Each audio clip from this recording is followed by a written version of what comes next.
ইরানের সঙ্গে যুক্তরাষ্ট্র ও ইসরায়েলের যুদ্ধ ছড়িয়ে পড়েছে পুরো মধ্যপ্রাচ্য জুড়ে। লেবানন সহ পারস্য উপসাগরীয় অঞ্চলের যেসব দেশে মার্কিন ঘাঁটি ও জনবল রয়েছে তারাও যুদ্ধের ডামাডোলে জড়িয়ে পড়েছে। এমন উত্তেজনার মধ্যেই ইরানের নতুন কৌশল তাক লাগিয়ে দিয়েছে আন্তর্জাতিক মহলে। আর সেই চমক লাগানো রণকৌশলের নাম মোজাইক ডিফেন্স। এরপরেই প্রশ্ন উঠেছে, কেন এই রণকৌশল প্রয়োগ করতে বাধ্য হলো ইরান? বিস্তারিত জানাচ্ছেন শেখ ফরিদ। ইরান জুড়ে যুক্তরাষ্ট্র ইসরায়েল বোমা হামলা চালালেও যুদ্ধের সক্ষমতা শেষ হয়ে যাবে না আয়াতুল্লাহ বাহিনীর। গত ২০ বছর ধরে যুক্তরাষ্ট্রের যুদ্ধ কৌশলগুলো গভীরভাবে বিশ্লেষণ করে ইরান এমন এক প্রতিরক্ষা ব্যবস্থা গড়ে তুলেছে যা শীর্ষ নেতৃত্বের অনুপস্থিতিতে লড়াই চালিয়ে যেতে সক্ষম। ইরানের সামরিক চিন্তাবিদদের ভাষায় এই কৌশলের নাম মোজাইক ডিফেন্স।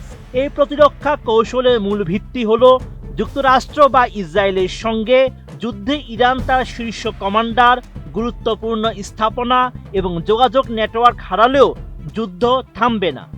এই কৌশল ইরানের বিপ্লবী গার্ড বাহিনীর সঙ্গে সম্পর্কিত হলেও মোজাইক ডিফেন্সকে প্রাতিষ্ঠানিক রূপ দেন IRGCর সাবেক কমান্ডার মোহাম্মদ আলী জাফরি।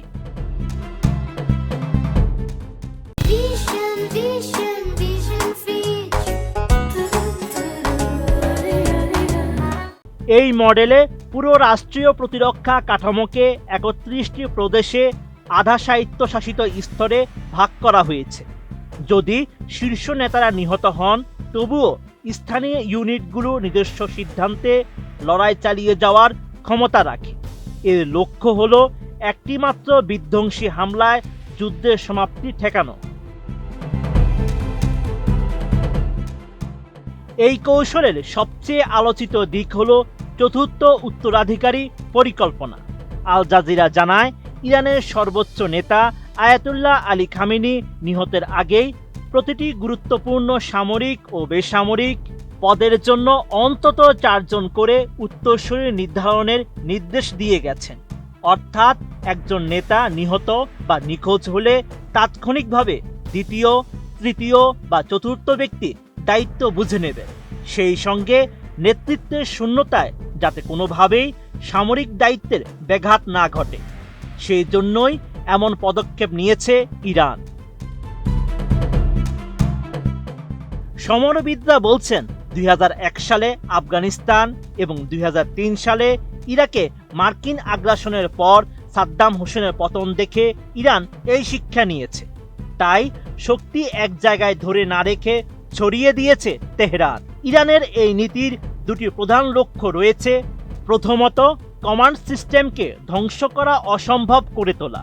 দ্বিতীয়ত, যুদ্ধকে দীর্ঘস্থায়ী করে শত্রুর জন্য তা ব্যয়বহুল ও অসহনীয় করে তোলা। এছাড়া প্রতিরক্ষা ব্যবস্থায় প্রথম ধাক্কা সামলানোর দায়িত্ব পালন করে ইরানের নিয়মিত সেনাবাহিনী। এরপর IRGC এবং বাসিজ বাহিনী গেরিলা কায়দায় হামলা ও দীর্ঘমেয়াদী লড়াই শুরু করে। ভৌগোলিক অবস্থান অনুযায়ী স্থানীয় কমান্ডারদের সিদ্ধান্ত নেওয়ার পূর্ণ স্বাধীনতা দেওয়া হয়। সমুদ্র পথে হরমুজ প্রণালীতে ছোট দ্রুতগামী বোট, মাইন ও জাহাজ বিধ্বংসী ক্ষেপণাস্ত্রের মাধ্যমে শত্রুর চলাচলকে ঝুঁকিপূর্ণ করে তোলা হয়। পাশাপাশি ইরানের আঞ্চলিক প্রক্সি গোষ্ঠীগুলো যুদ্ধকে কেবল ইরানের ভেতরে সীমাবদ্ধ না রেখে পুরো মধ্যপ্রাচ্যে ছড়িয়ে দেওয়ার কাজ করে। বিশ্লেষকরা বলছেন, ইরানের কৌশলে যুদ্ধ মানে কেবল গোলাবর্ষণ নয়, এটি একটি সহনশীলতার পরীক্ষা। একটি শাহেদ ড্রোন তৈরি করতে ইরান যে সামান্য অর্থ ব্যয় করে, তা ধ্বংস করতে শত্রুপক্ষকে তার চেয়ে বহুগুণ দামি ইন্টারসেপ্টর মিসাইল ব্যবহার করতে হয়। এভাবে যুদ্ধ দীর্ঘায়িত করে শত্রুর অর্থনীতি ও মনোবলের উপর চাপ সৃষ্টি করাই ইরানের মূল লক্ষ্য। Sheikh Farid, ATN news.